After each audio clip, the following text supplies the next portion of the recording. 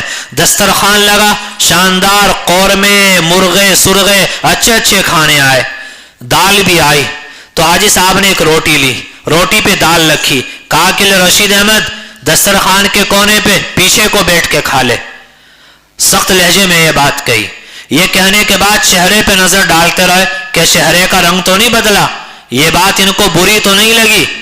ایک دو منٹ دیکھا، دیکھتے رہے، پھر کہنے لگے کہ رشید احمد یہ تو ہمارا احسان ہے کہ تمہیں دسترخوان کے کنارے پہ بٹھا کے کھلا رہے ہیں، ورنہ دل تو یہ چاہتا ہے کہ تمہیں جوتوں میں بیٹھ کے کھلاتے۔ اتنے بڑے عالم، ان کو یہ بات کہی جا رہی ہے کہ دل تو چاہتا ہے تمہیں جوتوں میں بٹھا کے کھلاتے۔ حضرت گنگوہی نے برا نہیں مانا، احساس نہیں کیا، مسکرا کے جواب دیا کہ حضرت واقعی یہ تو آپ کا احسان ہے، میں تو اس قابل بھی نہیں تھا کہ آپ کے جوتوں ہی میں بیٹھ جاتا۔ میرے بھائیوں، اس کے بعد حاجی صاحب نے فرمایا کہ اب رشید یہ آدمی بن گیا ہے، اب یہ صحیح ہو گیا ہے۔ آپ نے ان کو نسبت القا فرمائی اور خصوصی توجہات سے ان کو نوازا۔ آج کے زمانے کا اگر کوئی سالک ہوتا، آج کے زمانے کا اگر کوئی طالب علم ہوتا تو بدظن ہو جاتا، کہتا یہ تو آداب معاشرت سے واقف نہیں، یہ تو میری توہین کی ہے، آپ علیہ السلام کے اخلاق تو ایسے نہیں تھی، بے شمار تعویلیں ذہن میں کرتا۔ میرے بھائیوں، کسی اللہ والے کا شعر ہے کہ جس نے اٹھایا شیخ کے ناز طریق کو، راہ فنا سے وہ رہبر راہ خدا ہوئے، وہ راہ فنا سے نکلتے ہیں، اللہ اپنے راستے کا رہنما ان کو بنا دیا کرتا ہے۔ آج ذرا ہم سب لوگ، میں اپنے آپ کو کہہ رہا ہوں، ہم ذرا اپنا محاسبہ کریں۔ ہم بزرگوں کے پاس جاتے ہیں، مشائخ کے پاس جاتے ہیں، اساتذہ کے پاس جاتے ہیں تو ہم اصلاح کے لیے نہیں جاتے، ہم مشائخ کے پاس، بزرگوں کے پاس جاتے ہیں، وہاں بھی ہم یہ چاہتے ہیں کہ ہمارا اعزاز ہو، ہمارا اکرام ہو، ہمیں عزت کے ساتھ برابر پر بٹھایا جائے، جتنے لوگ بیٹھے ہیں سب سے زیادہ توجہ میری طرف کی جائے، میری بات سنی جائے۔ بعض کئی لوگ ساتھ ہوتے ہیں، سمجھتے ہیں کہ سب کو پتہ لگنا چاہیے کہ میرا ان بزرگ کے یہاں کیا مقام ہے۔ بعض لوگ بزرگوں پہ اعتراض کرتے ہیں کہ جب فلاں جگہ گئے انہوں نے بات نہیں کی۔ ارے اللہ کے بندو، اپنے دل کے اندر تو جھانک کر دیکھ لیتے۔ بزرگوں کے پاس جاتے ہیں، دل میں دنیا ہے، بزرگوں کے پاس جاتے ہیں، نیت خراب ہے، بزرگوں کے پاس جاتے ہیں، بزرگوں کو آزمانے۔ میرے بھائیوں، ایسے اللہ والے گزرے کہ اگر گہری سی نظر ڈال دے، نہ مکان رہے نہ صاحب مکان رہے، تو نیتیں ہماری خراب ہوتی ہے۔ بھونڈی بھونڈی نیتیں لے کر ہم اللہ والوں کے پاس جاتے ہیں۔ آپ بتائیے اصلاح کیسے ہوگی؟ جہاں آپ گئے وہاں بھی آپ عزت چاہتے ہیں، کوئی تنبیہ کی، سنتوں پہ عمل نہیں تھا، متنبہ کیا، کوئی گناہ ہو رہا تھا، نشاندہی کی، کسی برائی سے روکا تو برا لگتا ہے۔ جب تک اپنی برائیوں کا ہمیں پتہ نہیں چلے گا تب تک ہمیں اللہ بھی نہیں ملے گا۔ میرے بھائیوں، بزرگوں کے پاس جاتے ہیں۔ میاں جی نور محمد جھنجھانوی رحمت اللہ علیہ، ان کے ایک مرید تھے، بہت دنوں سے ملاقات کے لیے نہیں آئے، سوچا کہ حضرت تو ناراض ہو گئے ہوں گے، شاید مجھے بھگا دیں گے، چنانچہ سوچا کوئی ہدیہ تحفہ لے کے جاتا ہوں۔ ہم لوگ بھی جاتے ہیں بزرگوں کے پاس، مشائخ کے پاس، ہدیے لے کے جاتے ہیں، نیتیں خراب ہوتی ہیں، نیتوں میں دنیا ہوتی ہے اور نیتیں ہماری بالکل گندی ہوتی ہیں. چنانچہ وہ بھی آیا کہ ہدیہ تحفہ لے کے جاؤں گا, شاید غصہ کچھ کم ہو جائے. چنانچہ زیورات لے کے آیا, بہت سارا تحفہ لے کے آیا. میاں جی نور محمد جھنجھانوی بیٹھے ہوئے استنجا کر رہے تھے. چنانچہ ڈھیلے سے آپ استنجا سکھا رہے تھے. جیسے وہ آیا تو ڈھیلا دیوار پہ مارا تو پوری دیوار سونے کی بن چکی تھی. یہ بات اپنی طرف سے نہیں کہہ رہا ہوں, شیخ الحدیث مولانا زکریا رحمت اللہ علیہ انہوں نے یہ واقعہ لکھا ہے, کیونکہ اس کی نیت خراب تھی. تو ہم بھی جاتے ہیں, کیا مقصد ہوتا ہے؟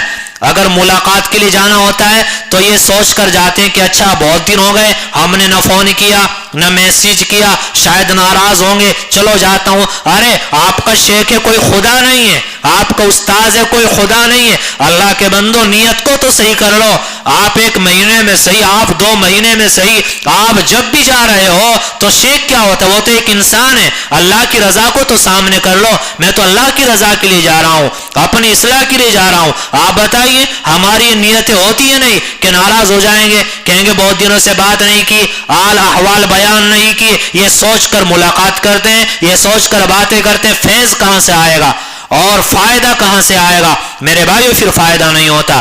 ہدیہ لے کے جاتے ہیں تاکہ توجہ میری طرف ہو جائے. ارے وہ تو ایک انسان ہے, اس کی توجہ کا کیا کرو گے؟ آپ یہ سوچ کر دینا میرا اللہ وہ مجھ سے راضی ہو جائے گا, میرے اللہ کی رضا مجھے مل جائے گی.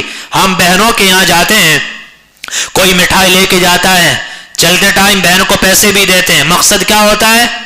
کوئی ہمیں بدنام نہ کرے, اور یہ نہ کہ بھائی آیا تھا بہن کو کچھ دے کے نہیں گیا. یہ نیت ہے, یہ دنیا, یہ نیت ہے ہماری خراب, بھونڈی نیت ہے, بگڑی ہوئی نیت ہے ہماری. ہم یہ نہیں سوچتے کہ میں بہن کو اس لیے دے رہا ہوں میرا اللہ راضی ہوگا. میرے نبی نے فرمایا کہ ہدیہ لینا دینا چاہیے, اس سے محبت بڑھتی ہے. تاکہ محبت بڑھے, ہمارے تعلقات اچھے ہوں, میرا اللہ مجھ سے راضی ہو, میرے نبی مجھ سے راضی ہوں. یہ سوچ کر میں اپنی بہن کو ہدیہ دے رہا ہوں. تو بزرگوں کے پاس جاتے ہیں, مشائخ کے پاس جاتے ہیں تو وہاں بھی نیتیں خراب ہیں. میرے بھائیوں آج صحبت سے ہم لوگ کتنے دور ہیں؟ کہتے ہیں دل جاری نہیں ہو رہا ہے, فائدہ نہیں ہو رہا ہے, اور گناہوں سے دوری نہیں ہے, گناہوں سے نفرت نہیں ہے. کیوں؟ کیونکہ معمولات اولاً تو پورے نہیں ہوتے ہیں تو صحبت شیخ نہیں ہے, ملاقاتیں نہیں ہیں, حال احوال کی کوئی خبر نہیں ہے. اگر پتہ چل جائے کہ آج فلاں جگہ بیان ہے, فلاں جگہ مجلس ہے, تو 100 طرح کے بہانے, 100 طرح کے آزار اپنے آپ کو پیچھے ہٹانے کی کوشش کرتے ہیں. اس کی کوئی اہمیت ہمارے دلوں کے اندر ہی نہیں ہے. پھر فیض کیسے جاری ہوگا؟ تو یہ 3 چیزیں ضروری ہیں, گناہوں سے اجتناب, اور دوسرے بتایا صحبت شیخ, اللہ والوں کی صحبت, اس سے خوشبو پیدا ہوتی ہے, اس سے اللہ کی یاد بڑھتی ہے, نیک اعمال کا شوق پیدا ہوتا ہے. ایک بزرگ فرمایا کرتے تھے کہ آج ہمیں, علماء میری بات کو سمجھیں گے, کہ آج ہمیں خلیفہ بننا آیا, انسان بننا نہ آیا, سالک بننا نہ آیا, طالب علم بننا نہ آیا, سچا اللہ کا عاشق بننا نہیں آیا. اسباق پہ نظر ہے, اسباق پہ ہمارے اسباق ہو جائے, اور دل کے اندر جو برائیاں پیدا ہو رہی ہیں, یہ دل کے اندر جو بڑائی آ رہی ہے, دل کے اندر جو حسد نے جگہ بنا لی ہے, دل کے اندر جو تکبر چڑھا ہوا ہے, ان برائیوں کا, ان بیماریوں کا علاج کیسے ہوگا؟ اسباق پر نظر ہے. مشائخ کے پاس جاتے ہیں, حضرت میرا یہ سبق تو ہو گیا, اب آپ آگے سبق بڑھا دیجئے. اس کا مطلب آپ کا شیخ جاہل ہے, وہ کچھ جانتا نہیں, وہ آپ کو پہچانتا نہیں. فرمایا کہ اللہ والے یہ دلوں کے جاسوس ہوتے ہیں, سامنے والا آتا ہے کینچ کر لیتے ہیں. سنبھل کر جانا چاہیے, استغفار کر کے جانا چاہیے. اور تیسری چیز کیا ہے؟ تیسری چیز ہے معمولات کی پابندی. کسی کو مراقبہ بتایا گیا اس کی پابندی کرے, ذکر بتایا گیا اس کی پابندی کرے, جو معمولات بتائے گئے ان معمولات کی پابندی کرے. اگر معمولات پر دوام ہوگا, پابندی ہوگی. بعض کہتے ہیں کہ جی ذکر آپ نے معمولات بتلائے تھے وہ تو چل رہے ہیں, لیکن دل کے اندر بار بار گناہ کے تقاضے آ رہے ہیں, اور ہم نیک اعمال تو کر رہے ہیں لیکن کبھی کبھی گناہ بھی ہو جا رہا ہے. میرے بھائیوں اگر ذکر جس طریقے سے بتایا گیا اسی طریقے سے کیا جائے, جو مقدار بتائی گئی وہ مقدار پوری کی جائے, کیونکہ آپ کی حالت دیکھ کر, آپ کی نفسیات کو دیکھ کر یہ معمولات مشائخ تجویز کرتے ہیں. اگر ان پر پورا عمل کیا جائے گا, پورے اوراد و وظائف پورے پڑھے جائیں گے, پھر اس شیطان کی مجال نہیں کہ اس کا کسی کے دل پر زور چل سکے۔ تو میرے بھائیو تین چیزیں ضروری ہیں، ایک تو گناہوں سے کلی اجتناب ہو، دوسرے اللہ والوں کی صحبت ہو، اور تیسرے معمولات پر دوام ہو۔ آج تو زندگیوں کا چین سکون ہمارا برباد ہو گیا، شاندار مکان ہے، قالین ہے، بیٹھک ہے، بیوی بچے گاڑی سب کچھ ہے، پھر سکون نہیں زندگی میں۔ یہ سکون ہمارا کہاں چلا گیا، کہاں لٹ گیا؟ میرے بھائیوں ہم نے اپنے جسم کی تو بڑی فکر کی ہے، جسم کو راحت پہنچانے کے لیے ایسی لگائی، کمبل شاندار لحاف ہم نے لیا، اپنی روح کی تو ہم نے کوئی فکر نہ کی۔ روح کی جو غذا ہے، قرآن کی تلاوت، اللہ کا ذکر، وہ تو ہم نے روح کو نہیں دیا۔ اس کا کیا نتیجہ نکلا؟ جب انسان نظر خراب کرتا ہے، بد نظری کرتا ہے، اللہ اس کی آنکھوں کو نہیں پھوڑتے، زبان سے جھوٹ بولتا ہے، دھوکہ دیتا ہے، غیبت کرتا ہے، اللہ زبان کو نہیں کاٹتے، ایئر فون لگا کر گانے سنتا ہے، غیر محرموں سے باتیں کرتا ہے، اللہ کانوں کو نہیں پھاڑتے۔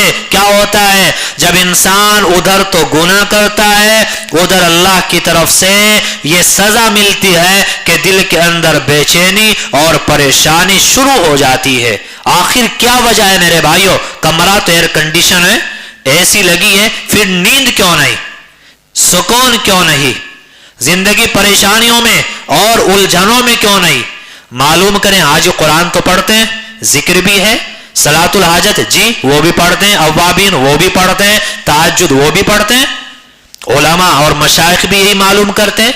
غیبتیں چھوڑ دی، معلوم نہیں، آپ نے اپنی نظر کو پاک کر لیا اور بد نظری سے آپ بچنے لگے، نہیں، دل سے بڑائی کو نکال دیا، تکبر کو نکال دیا، کینہ اور عداوت کو نکال دیا۔ جو دل کی بیماریاں ہیں آپ نے ان بیماریوں کو ختم کر دیا، ان بیماریوں کا علاج کرا لیا، نہیں، پھر سکون کہاں سے آئے گا میرے بھائیوں؟ یاد رہے کہ رسمی تعلقات سے کوئی فائدہ نہیں ہوتا۔ رسمی تعلقات ہیں، ہاں جی بس فلاں سے تعلق ہے، بات ختم ہو گئی، اور نہ صحبت کا التزام ہے، نہ معمولات پر دوام ہے، نہ گناہوں سے اجتناب ہے، اس طرح تو زندگی گزرتی رہے گی میرے بھائیوں، کوئی فائدہ نہیں ہوتا۔ کتنے لوگ ہیں علماء سے، مشائخ سے، بزرگوں سے تعلق، دوستی، محبت، پیار، لیکن عمل نہیں کرتے۔ تو آپ بتائیے تیل کیسے پیدا ہو، خوشبو کیسے پیدا ہو، اللہ والا انسان کیسے بنے؟ تو ہمیں ان چیزوں کی طرف توجہ کرنا پڑے گی میرے بھائیوں، گناہ کو چھوڑنا پڑے گا، ورنہ ایئر کنڈیشن بھی دل کی بے چینی کو ختم نہیں کر سکتا۔ اور ہمارا اصل جو سبق ہے وہ آپ کو سامنے پھر دہرا دوں، سب سے بڑا گناہ جس نے ہماری روحانیت کو برباد کیا، جس نے ہم نے نیک اعمال کیے، اس کا جو نور آیا اس کو ختم کر دیا، وہ نظر کا غلط استعمال کرنا ہے۔ انوار تہجد کے سارے ایک بد نظری پہ لوٹتے ہیں، اس بات کا آ جائے گر یقین ہم کو تو نظروں کا جھکانا کیا مشکل ہے۔ ساری رات تہجد آہو فغا روئے اللہ کے سامنے، پھر موبائل پہ بد نظری، باہر نکلے پھر بد نظری، غیر محرم پہ نظر ڈال دی، تو جو یہ انوارات آتے ہیں نا، سارے انوارات پھر ختم ہو جاتے ہیں۔ کچھ دن نیک عمل، نظروں کی حفاظت، دل کی حفاظت، غیبت، چغلیوں سے بچیں گے، ہفتہ 10 دن بچیں گے، پھر وہی لوٹ کر آ جائیں گے۔ ایسے نہیں میرے بھائیوں، مستقل چلنا پڑے گا، گناہوں سے نفرت کرنا پڑے گی۔ دیکھیے انسان صاحب نسبت کب ہوتا ہے؟ اگر انسان کو گناہ سے ایسی نفرت ہو جائے جیسی نفرت پاخانے سے ہے، تو سمجھ لو کہ صاحب نسبت ہو گیا، یہ اللہ کا ولی بن گیا، اللہ نے اس کو قبول فرما لیا۔ تو گناہوں سے ہمیں نفرت کرنا پڑے گی، گناہوں کو چھوڑنا پڑے گا۔ یہی آج کا ہمارا سبق ہے۔